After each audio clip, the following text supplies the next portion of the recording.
और बेहतरीन question determinant पर बेस्ड। बिल्कुल ध्यान देखो, सिंपल सा क्वेश्चन है, क्वेश्चन में ऐसी कोई विशेष बात नहीं है, लेकिन डिटरमिनेंट की बहुत सारी प्रॉपर्टीज इसके अंदर यूज होंगी। चलो बात करते हैं। एक डिटरमिनेंट दे रखा है D equal to n factorial n plus one का फैक्टोरियल एन प्लस टू का फैक्टोरियल एंड सो ऑन। एक डिटरमिनेंट दे रखा है और हमको साबित करना है, क्या चीज साबित करनी है कि डी अपॉन एन फैक्टोरियल का होल क्यूब माइनस 4 की जो क्वांटिटी निकल के आएगी एन से क्या होगी, डिविजिबल होगी। चलो ट्राई करते हैं मिलजुल के। ओके, मैं क्या सोच रहा हूं, मतलब मेरे दिमाग में क्या चल रहा है कि डी अपॉन एन फैक्टोरियल का होल क्यूब माइनस 4 या एन से डिविजिबल है, मतलब माइनस 4 4 घटाने के बाद एन से डिविजिबल आ रहा है। ठीक है ठीक है ठीक है। डी में से क्यों ना कुछ कोशिश करके एन फैक्टोरियल का होल क्यूब बाहर निकालते हैं और ट्राई करें कि डी में से एन फैक्टोरियल का होल क्यूब बाहर निकाले। यहां पर मैं बार बार फिर से मिटार मिटार के लिखूंगा वरना फिर बहुत लंबा हो जाएगा क्वेश्चन। अच्छा खैर, डी को अगर अपन देखें, देखो पहली रो से आप बड़े आराम से एन फैक्टोरियल बाहर निकाल सकते हैं, सिर्फ ध्यान से सुनना है आपको। पहली रो को ध्यान देखो तो पहली रो से आप एन फैक्टोरियल बाहर निकाल सकते हैं। देखो पहली रो से एन फैक्टोरियल बाहर आ सकता है। अच्छा मेरे ख्याल से आप समझ गए होंगे, मैं फिर भी बोलूंगा।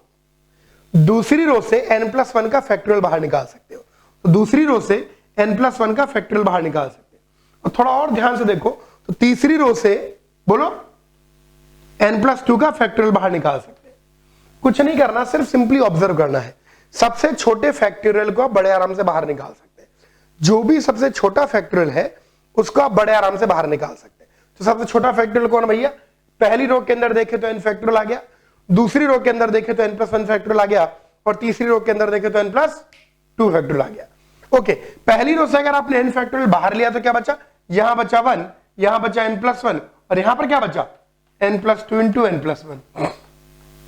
यहां देखिए, अगर यहां से n प्लस वन बाहर ले लिया तो यहां 1 बच गया, या n प्लस टू आ गया, और यहां पर क्या बचेगा, यहां पर बचेगा n plus three into n plus two. आपके लिए पूरा लिख रहा हूं। और यहां से अगर n प्लस टू को बाहर ले लिया तो यहां n बचा, यहां पर n प्लस थ्री बचा, और यहां पर बचेगा n plus four into n plus three. सही कह रहा हूं, समझ में आया? कॉपी करते चलना। हाँ, यहां तक गाड़ी पहुंच गई। अब मैं कहता हूं थोड़ा रीअरेंज कर लेते हैं और रो कॉलम ऑपरेशन लगाते हैं। यहां quadratic n plus three n plus two क्यों ना घटा दे, तो मैं क्या बोल रहा हूं, हम ऑपरेशन लगाते हैं कि row three goes to row three minus row two. तो रो थ्री में से रो टू हम घटा देते हैं। आइए रो थ्री में से हम लोग रो टू अगर घटा दे तो देखिए जरा क्या मिलता है। वो रो थ्री में से रो टू गया, रो थ्री में से अगर रो टू गया तो यहां पर तो जीरो हो जाएगा क्लियरली। अच्छा n प्लस थ्री में से अगर n प्लस टू गया तो यहां पर कितना हो जाएगा, यहां पर 1 हो जाएगा। और अगर n plus four n plus three, तो ये देखो 4 और 3 7, और 3 और 2 5, 4 3 12 3 दूनी 6, तो 4 और 3 7 थे, 3 और 2 5 थे, तो 5 अगर थे यहां पर तो आपके पास 4 5 6 7, तो 2n प्लस 6 बचा। कुछ नहीं किया, रो कॉलम ऑपरेशन लगाया है, डरो मत। फिर ऑपरेशन लगाते हैं row two goes to row two minus row one. Row two में से रो वन को घटा देते हैं, तो यहां पर देखिए यहां 1 में से 1 जाएगा तो यहां 0 बच जाएगा। n प्लस टू में से n प्लस वन अगर हम घटा देंगे तो n प्लस टू में से n प्लस वन घटाने पर यहां पर कितना बचेगा, यहां पर 1 बचेगा। और यहां पर 3 2 5 2 और 1 3 2n, और 3 दूनी 6, 2 कितने 2 हुआ। तो यहां पर कितना बचा, 3 2 5 2n, और यहां पर कितना बचा था 3 2 6 प्लस 4। चाहो तो और भी घटा सकते हो, थोड़ा सा और इजी कर सकते हो, मतलब ऑल तो जरूरत नहीं है, लेकिन फिर भी चलिए row three goes to row three minus row two. फिर से रो थ्री में से रो टू घटा दे, तो जीरो में जीरो गया, जीरो आ गया, और यहां पर ये घटेगा तो ये चीज वापस जीरो हो जाएगी, और 2n प्लस 6 2n प्लस 4 घटेगा, बहुत सही, तो ये चीज निकल के 2 आ जाएगी। बहुत सारे जीरो बना लिए हैं हम लोगों ने और इसका फायदा उठा। अच्छा चलो यहाँ डी को मैं दोबारा लिख रहा हूं, कहां लिखूं, तो जगह की बड़ी कमी है, चलो यहां लिख देते हैं कोने में। तो डी को ध्यान से देखें, ये n factorial n plus one factorial n plus two factorial है। n प्लस वन फैक्टोरियल से भी एक n फैक्टोरियल बाहर ले लीजिए, n प्लस टू फैक्टोरियल से भी एक n फैक्टोरियल बाहर ले लीजिए, तो आपके पास n फैक्टोरियल का होल क्यूब बन गया। मैं इतना ज्यादा उत्साहित क्यों हूं n फैक्टोरियल का होल क्यूब बनाने के लिए, क्योंकि n फैक्टोरियल का होल क्यूब से मुझे डिवाइड करना है। ओके, यहां से n फैक्टोरियल बाहर लिया, यहां से n फैक्टोरियल बाहर निकाला, तो आपके पास बचेगा n+1 और यहां से n फैक्टोरियल बाहर निकाला तो यहां पर बचेगा n+2 इंटू n+1। इस क्वांटिटी को एक्सपेंड कर सकते हैं, ये डिटरमिनेंट में बहुत सारे जीरो क्रिएट कर लिए। इस क्वांटिटी को एक्सपेंड करना कोई बहुत खास बात नहीं है, आराम से एक्सपेंड कर लीजिए। मान लीजिए कॉलम 1 से एक्सपेंड करते हैं तो 1 इंटू 2 और 0, वाह इसकी वैल्यू केवल कितनी निकल के आई, 2 निकल के आई। तो यहां से n फैक्टोरियल के होल क्यूब को नीचे ले लेते हैं तो d अपॉन n फैक्टोरियल का होल क्यूब, ये चीज निकल के आ जाएगी। बहुत सही लग रहा है, 2 टाइम्स n+2 इंटू n+1 का होल स्क्वायर। देखिए कितना बढ़िया सिंप्लीफाई हो गया अगर हमने इसको ढंग से सिंप्लीफाई किया, बहुत आराम से सिंप्लीफाई हुआ है। गाड़ी पहुंची, थोड़ी जुकाम हो गई मुझे, कोई बात नहीं। चलिए यहां पर अगर देखें तो 2 इंटू n+2 और यहां पर n+1 का होल स्क्वायर बन जाएगा n² + 2n+1। चलिए यहां पर 2n से पूरे एक साथ मल्टीप्लाई करें, 2n से मल्टीप्लाई करो तो 2n³, इसको 2n से मल्टीप्लाई करो 4n², इसको 2n से मल्टीप्लाई करो 2n, अच्छा 2 टू द 4, इसको मल्टीप्लाई करो 4n², इसको 4 से मल्टीप्लाई करो 8n + 4। आइए चीजों को रीअरेंज कर ले, जगह की कमी के कारण कोई बात नहीं। d अपॉन n फैक्टोरियल का होल क्यूब, आइए अरेंज करें, यहां 2n³ आ गया, देखिए ध्यान से, और 4n², बहुत सही भाई साहब, 8n² आ गया और 2n + 8n 10n आ गया प्लस 4 निकल गया। कितने बच्चों के आंखों में आंसर आ गया? बिल्कुल आ गया होगा। क्लियरली देखिए d अपॉन n फैक्टोरियल का होल क्यूब -4 अगर एक जगह ले लेता हूं तो यहां पर आएगा 2n³ + 8n² + 10n। क्लियरली देख सकते हैं कि d अपॉन n फैक्टोरियल का होल क्यूब -4 ये n से डिविजिबल है। क्लियर हुआ? कॉपी कर लो, देखो बहुत बढ़िया सिंपल सा क्वेश्चन है। इस बार शो दैट, अब देखो अब डिटरमिनेंट ऐसा डायरेक्टली देखो जेईई के सिलेबस में तो है नहीं, तो इस बार ऐसे क्वेश्चन आएंगे नहीं, लेकिन क्या है कि डिटरमिनेंट का मैनिपुलेशन जानने से हमको बहुत फायदा होगा, इसलिए डिटरमिनेंट का मैनिपुलेशन हम लोग देख रहे हैं। भाई क्वेश्चन क्या कहता है, ये क्वेश्चन की बात करें, साबित करना है कि डिटरमिनेंट इसके बराबर है। भाई हाथों हाथ कॉपी करते जाना क्योंकि काफी सारा मैं लिखूंगा। चलिए बात करते हैं, शो दिस। यार इसके अंदर वापस से जो पहला क्वेश्चन लिया था अगर आपको याद है, बिल्कुल मुझे वैसे ही झलक आ रही है। इसके अंदर अगर डायगोनल एलिमेंट को देखें तो a² b² जैसे दिख रहे हैं, जबकि अगर नॉन डायगोनल एलिमेंट को देखें तो a b ऐसा टाइप दिख रहे हैं। चलो देखिए क्या कर सकते हैं, a b, हाँ लग रहा है कुछ फायदा होगा। मैं क्या बोल रहा हूं, यहीं पर देखो ऑपरेशन लगाएंगे अपन, है ना, डिटरमिनेंट बनाते चलेंगे, ठीक है। एक साथ कॉपी करना, कॉलम 1 से, नहीं कॉलम 1 नहीं, रो 1 से b कॉमन ले लो और उसको मल्टीप्लाई कर दो कॉलम 1 में। इधर देखिए ध्यान से, यहां पर अपन डिटरमिनेंट बना लेते हैं, यही बना लेते हैं, इधर ऑपरेशन लिख लेते हैं।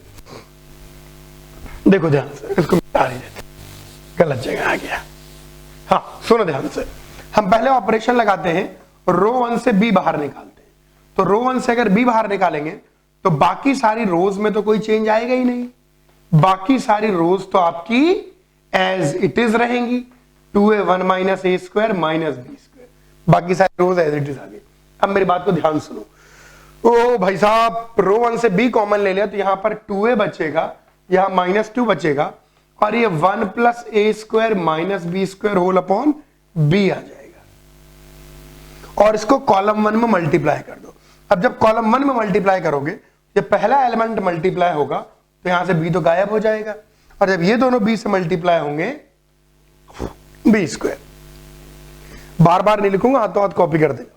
क्लियर हो गया? अच्छा रो 2 से मैं क्या बोलता हूं, a कॉमन ले लो। जब आप रो 2 से a बाहर निकालेंगे तो यहां पर से देखिए a बिल्कुल गायब हो जाएगा, और यहां पर से भी a पूरी तरह गायब हो जाएगा, और यहां पर से ये चीज डिवाइड बाय a आ जाएगी, और इसको कॉलम 2 में हम मल्टीप्लाई करेंगे, आप समझ गए होगे। तो यहां पर a² बन जाएगा, यहां पर a² बन जाएगा, और यहां पर फायदा ये होगा कि ये क्वांटिटी गायब हो जाएगी। अब बेनिफिट ये रहा कि पूरी की पूरी डिटरमिनेंट की शक्ल ठीक हो गई, पूरी की पूरी डिटरमिनेंट की शक्ल कैसी हो गई, a² b² जैसी। अब मेरे मन में चल रहा है क्या किसी प्रकार से 1 + a² + b² का होल क्यूब, भयानक है यार, चलो देखते हैं क्या कर सकते हैं। 1 + a² + b² कॉमन निकाल सकते हैं क्या? चलो ट्राई करते हैं। यहां पर देखो 1 + a² - b² है, यहाँ पर 2a² है, वहां -2 है, तो और यहाँ पर 2b² है, 1 - a² + b² 2 है। अगर इन दोनों को जोड़ दे तो यहाँ तो 0 बन जाएगा और यहाँ पर कितना बन जाएगा? अरे फायदा हो रहा है, फायदा हुआ। आपने देखा ρ1 goes to ρ1 + ρ2, तो r1 में r2 जोड़ दो। अब देखो इसमें 2b² जोड़ोगे तो यहाँ पर -b² + 2b² + b² हो जाएगा। इसमें जब इसको जोड़ोगे तो यहाँ पर ध्यान से देखिए क्या चीज बनेगी, यहां पर बनेगा 1 + a² + b², और यहां पर देखिए ध्यान से क्या बनेगा? 0। फायदा हुआ, फायदा हुआ। ρ1 से बाहर निकाल लीजिए 1 + a² + b², तो यहां पर अपने पास बाहर आ जाएगा 1 + a² + b², और यहां पर इस जगह पर हमारे पास 1 आ जाएगा और इस जगह पर भी हमारे पास 1 आ जाएगा। तो हमने बहुत आराम से 1 + a² + b² को क्रिएट कर लिया। चलो एक और क्रिएट करने की कोशिश करते हैं। यहां पर 2b² है, यहां 2b² है, अरे घटा दे। मैं क्या बोल रहा हूं, इसको इसमें घटाएंगे 0 आ जाएगा, यहां घटाएंगे और यहां घटाएंगे -1। अरे फायदा हो रहा है, फायदा हो रहा है, फायदा हो रहा है। ρ2 goes to r2 - r3, ρ2 में से ρ3 घटाइए। देखिए ध्यान से, अब देखो कैसे पता लगेगा यार ये ऑपरेशन करना है? यार पता नहीं लगेगा, करके देखो यार। r2 + r3 करे, घटा के देखो, जोड़ के देखो। खैर जहां पर हम लोग ऑपरेशन लगाएंगे तो यहां पर ये वाली क्वांटिटी क्लियरली 0 निकल के आ गई।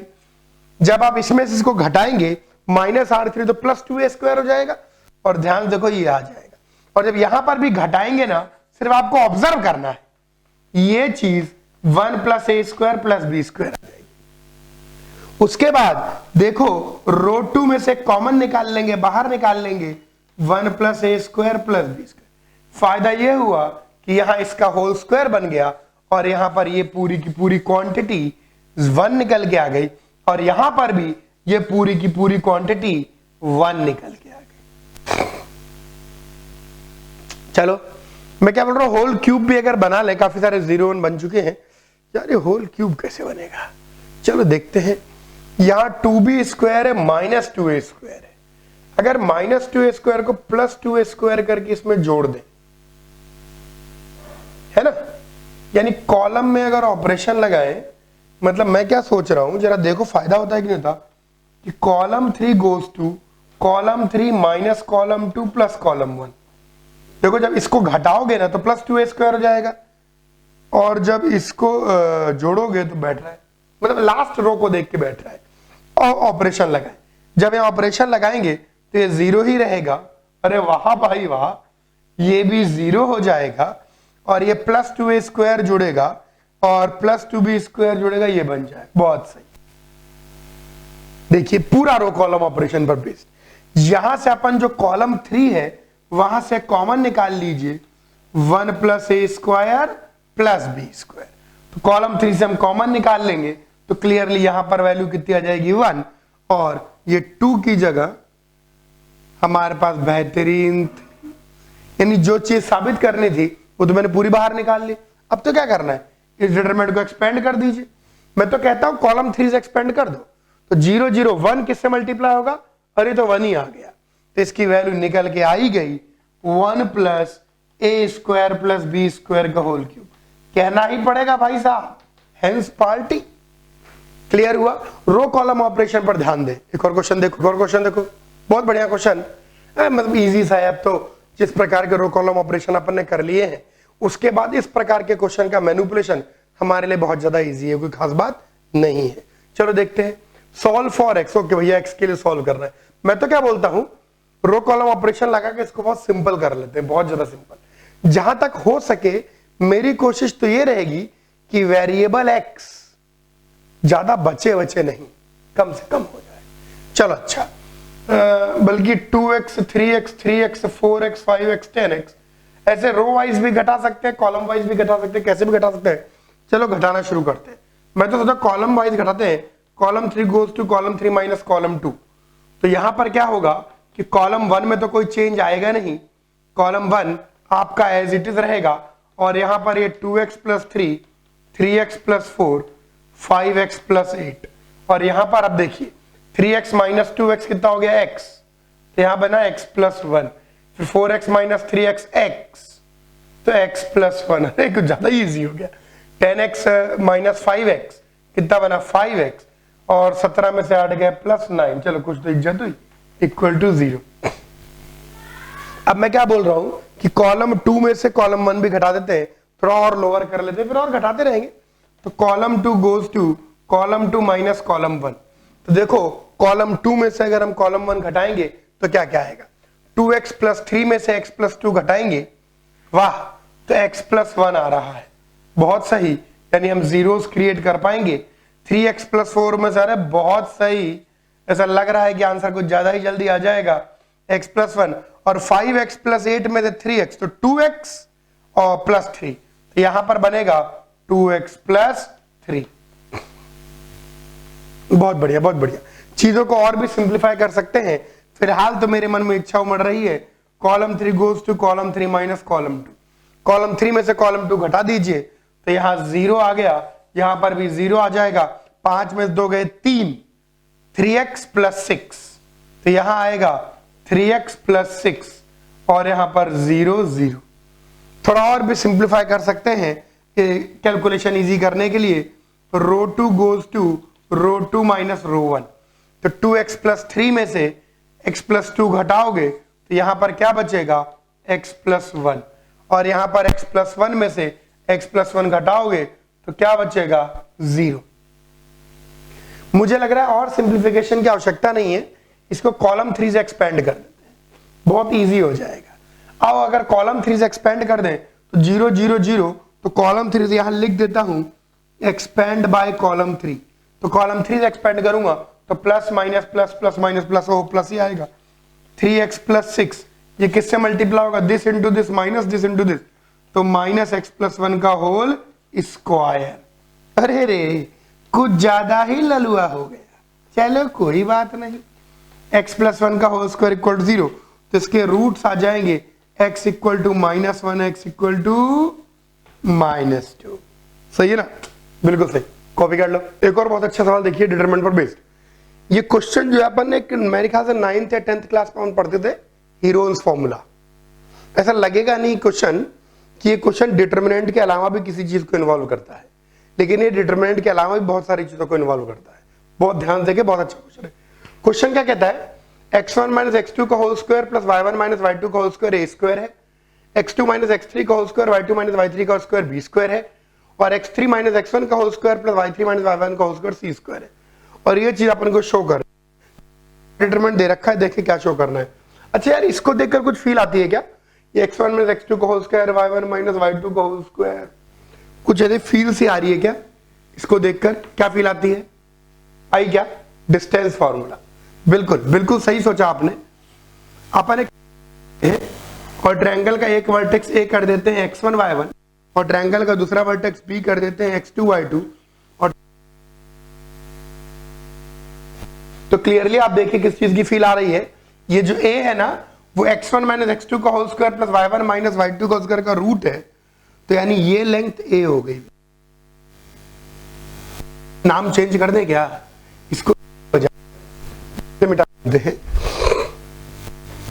नाम बाद में दे लेंगे अपन, a b x1 x2 x1 y1 और x2 y2 के बीच की दूरी a हो गई, x2 और x3 बीच की दूरी b हो गई, क्लियरली डिस्टेंस फॉर्मूला है।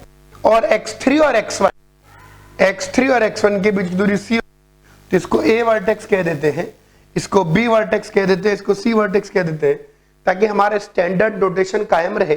स्टैंडर्ड नोटेशन यही कहता है कि जो वर्टेक्स है उसके अपोजिट की साइड की लेंथ उसके स्मॉल लेटर से डिनोट करेंगे। तो ये आ गया निकल के। अब आपको याद होगा कि अगर ऐसा कोई भी ट्रायंगल बन जाए, का एरिया लिखने के दो अलग अलग तरीके हो सकते हैं। उस ट्रायंगल के एरिया लिखने के दो अलग अलग तरीके हो सकते हैं। एक तो आप उस डिटरमिनेंट नोटेशन में लिख सकते हैं half of x1 y1 1, x2 y2 1 और x3 y3 1। इस पूरे का मॉडुलस ले लेते हैं और हीरोन्स फॉर्मूला 9-10 में पढ़ा होगा, root of s into s minus a, s minus b, s minus. पता नहीं आपके आंखों में उत्तर चमका कि नहीं चमका, वैसे उत्तर चमक जाना चाहिए। एस की वैल्यू कितनी होती है, A plus B plus C by two. S का मतलब बेसिकली सेमी पेरीमीटर है। देखो ध्यान, तो रूट के अंदर plus B by two, S minus A आ जाएगा, B plus C minus A by two, S minus B आ जाएगा, C plus A minus B by two, और एस माइनस सी आ जाएगा, A plus B minus C by two. जाएगा निकल के, यही into root of A plus B plus C whole into, अरे अब तो आया कि नहीं आया, B plus C minus A whole into C plus A minus B whole into A plus B minus सी। ये निकल के आ गया एरिया हमारे पास। ओके, से निकालो, चाहे एरिया इससे निकालो, अल्टीमेटली दोनों सेम ही होंगे, एरिया की वैल्यू तो सेम ही आएगी। इसको हम लोग 1 कह देते हैं और इसको हम लोग 2 कह देते हैं, and 1 should be equal to 2। जैसे स्क्वायरिंग करेंगे वैसे ही आंसर गेट हो जाएगा। क्वेश्चन के अंदर डिटर्मिनेंट की अंडरस्टैंडिंग के साथ साथ ऑब्जर्वेशन बहुत अच्छा चाहिए। ऑब्जर्वेशन इस बात का चाहिए कि क्या आप इसको देखते ही देख पा रहे हैं, अरे डिस्टेंस फॉर्मूला, क्या आप x1 y11, x2 y21, x3 y31 देखते ही देख पा रहे हैं कि अरे यार ये तो एरिया ऑफ ट्रायंगल से रिलेटेड है। आईटीजेई के बहुत सारे क्वेश्चंस में ऑब्जर्वेशन बहुत इंपॉर्टेंट है, और यह पर्टिकुलर क्वेश्चन सिर्फ ऑब्जर्वेशन पर ही बेस्ड है कि आपने सिर्फ डिस्टेंस फॉर्मूला रख तो नहीं रखा, बल्कि कहीं पर लिखा दिख जाए या उसके आसपास का लिखा दिख जाए, तो क्या हम देख पा रहे हैं कि वो डिस्टेंस फॉर्मूला है, क्या हम देख पा रहे हैं कि एरिया ऑफ ट्रायंगल है। कॉपी कर लो भाई, सारी प्रॉपर्टीज की बात कर ली और रो कॉलम ऑपरेशन पर अपने बहुत सारे क्वेश्चन भी देख लिए। तो रो कॉलम ऑपरेशन समझ में आ गया, डिटरमिनेंट की प्रॉपर्टी भी समझ में आ गई, बहुत सही। लेकिन दो और इंपॉर्टेंट बातें हैं, जो दो और इंपॉर्टेंट ऑपरेशन अपन कह सकते हैं, दो और इंपॉर्टेंट ऑपरेशन है जो कि डिटरमिनेंट के साथ जुड़े हुए हैं। अब अपन इनकी बात करेंगे। टू इंपॉर्टेंट ऑपरेशंस पर होते हैं और जिन पर बेस्ड आईटी के अंदर क्वेश्चन आते हैं। इन दो और इंपॉर्टेंट ऑपरेशंस की बात अपन करेंगे। इनमें से पहला है समेशन ऑपरेशन। बिल्कुल ध्यान से देखें, समेशन ऑपरेशन है ना। एक एग्जांपल करके बताता हूं। देखो, दो इंपॉर्टेंट ऑपरेशंस की आप अपन बात करने जा रहे हैं। डिटरमिनेंट की प्रॉपर्टीज, डिटरमिनेंट की अंडरस्टैंडिंग, डिटरमिनेंट के अंदर जो खतरनाक सी चीज है रो कॉलम ऑपरेशन, वो अपन ने बहुत अच्छे तरीके से काफी कुछ देख लिया। अब हम लोग डिटरमिनेंट पर दो और ऑपरेशन, दो एक्स्ट्रा ऑपरेशंस की बात करने जा रहे हैं। इन दोनों ऑपरेशंस को ध्यान से देखो और ध्यान से सुनो। पहला उनमें से है समेशन ऑपरेशन, और एक क्वेश्चन के जरिए आपको पूरा डिटेल में समझाता हूं। ध्यान से सुनना है, ध्यान समझना है, इजी सा है। जैसे आईटी में क्वेश्चन आया था, क्वेश्चन क्या कहता था, क्वेश्चन कहता था इफ डी आर, उन्होंने एक डिटरमिनेंट दिया डी आर 2 की पावर r माइनस 1, 2 इंटू 3 की पावर r माइनस 1, 4 इंटू 5 की पावर r माइनस 1, और यहां पर आ गया x 2 की पावर n माइनस 1, y 3 की पावर n माइनस 1, z 5 की पावर n माइनस 1 का डिटरमिनेंट। और उसके बाद बोला था शो दैट, और क्या चीज शो करनी थी कि summation r equal to 1 to n d r, इसकी वैल्यू 0 हो जाती है। बहुत ही आराम से, बहुत सिंपल सा क्वेश्चन। सुने बिल्कुल ध्यान से, एक एक चीज को समझे। कहना चाहता है if d r is equal to show this summation operation. देखो मेरी बात को सुनो, जब भी, बिल्कुल ध्यान से सुनिए, जब भी हम लोग समेशन ऑपरेशन लगाते हैं तो समेशन ऑपरेशन किसी न किसी वेरिएबल के ऊपर लगता है। यहां पर समेशन लगा है वेरिएबल आर पर, ठीक है। वेरिएबल की लोअर लिमिट आती है जैसे 1 आ गई, यहां वेरिएबल की अपर लिमिट आती है जैसे n आ गई। सुनिए, जब भी आप लोग समेशन ऑपरेशन लगाते हैं तो समेशन ऑपरेशन हमेशा किसी न किसी वेरिएबल के ऊपर लगता है। जिस वेरिएबल के ऊपर समेशन ऑपरेशन लग रहा है, जिस वेरिएबल के ऊपर समेशन ऑपरेशन लग रहा है, अगर वह वेरिएबल केवल एक रो एक कॉलम में है, अगर वह वेरिएबल केवल एक रो या एक कॉलम में है, क्या बोल रहा हूं, जिस वेरिएबल के ऊपर आप समेशन ऑपरेशन लगा रहे हैं, अगर वह वेरिएबल केवल एक रो या एक कॉलम में है तो आप समेशन उस रो और कॉलम पर समेशन ऑपरेशन लगा दीजिए। कोई डिटरमिनेंट को एक्सपेंड करने की जरूरत नहीं है। सुनो, फिर से सुनो ध्यान से। जिस वेरिएबल के ऊपर आप समेशन ऑपरेशन लगा रहे हैं, अगर वह वेरिएबल केवल एक रो या एक कॉलम में मौजूद है तो आप समेशन को डिटरमिनेंट के अंदर ले जाइए और उस रो या उस कॉलम पर समेशन ऑपरेशन लगा दीजिए। जैसे इस केस के अंदर जिस वेरिएबल के ऊपर समेशन ऑपरेशन है वह वेरिएबल, और जो वेरिएबल आर है वह केवल इस गिवन डिटरमिनेंट की पहली रो के अंदर मौजूद है। ठीक है भाई, वेरी गुड। को सीधे अंदर ले जा सकते हैं, यानी इस चीज को हम सीधे लिख सकते हैं summation 2 raise power r minus 1 x 2 raise power n minus 1। मिटा दे ढंग से।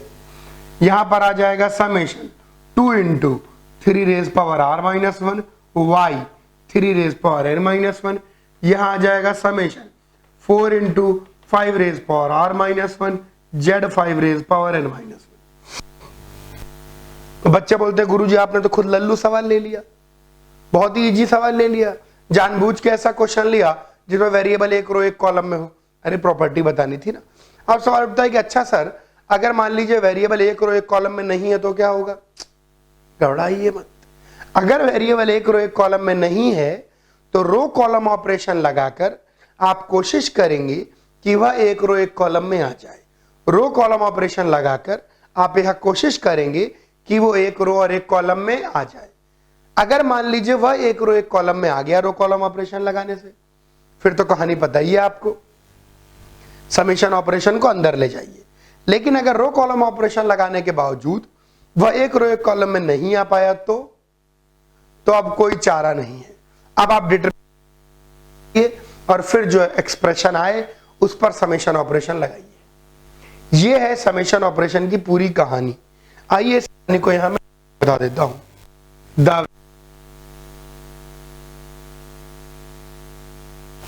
On which summation operation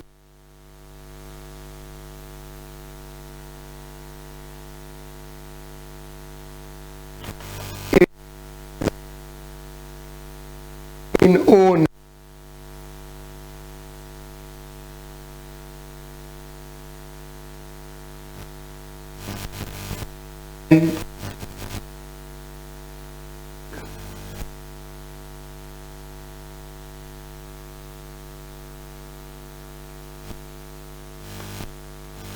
inside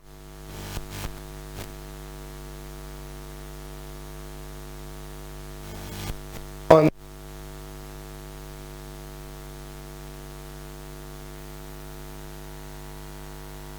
ठीक है।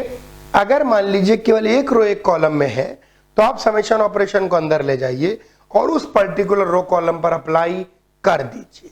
ठीक है, आगे क्या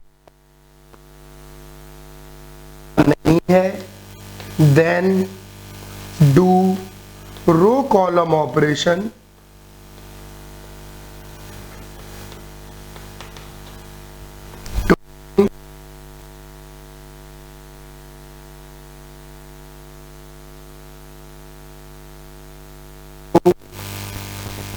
और वन कॉलम। अगर मान लीजिए ऐसा नहीं है तो आप रो कॉलम ऑपरेशन लगाकर उसको एक रो एक कॉलम में लेके आइए एंड टेक समेशन इनसाइड। और समेशन को हम किधर ले जाएंगे? अंदर। और मान लो कामयाब नहीं हुए,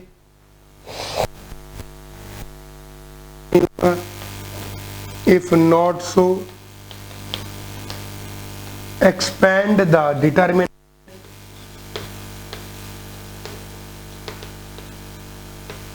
चौक थोड़ी खराब है क्या? खराब है, टूट गया। expand the determinant and apply summation operation। भैया ये है इसकी पूरी कथा। पहले आप देखेंगे कि जिस वेरिएबल पर डिटरमिनेंट, जिस वेरिएबल पर समेशन ऑपरेशन है, अगर वह वेरिएबल केवल एक रो एक कॉलम में है तो आप चुपचाप बस समेशन को अंदर ले आइए, कहानी खत्म। अगर वह एक रो एक कॉलम में नहीं है तो आप कोशिश करेंगे कि रो कॉलम ऑपरेशन लगाकर वह वेरिएबल एक रो एक कॉलम में आ जाए। अगर वह वेरिएबल एक रो एक कॉलम में आ गया तो भाई समेशन अंदर ले जाइए, बात बन गई। लेकिन अगर वह वेरिएबल एक रो एक कॉलम में नहीं आया तो अब कोई चारा नहीं बचा है। अब आप डिटरमिनेंट को एक्सपेंड कर दीजिए, एक्सपेंड करके जो एक्सप्रेशन आए उस एक्सप्रेशन पर फिर लगाइए समेशन ऑपरेशन। और इस क्वेश्चन का आंसर तो दिया ही नहीं हमने। चलो देखें, यहां पर देखिए 2 की पावर r माइनस 1, ध्यान देखिए और रंग बिरंगी चौक का यूज कर ले।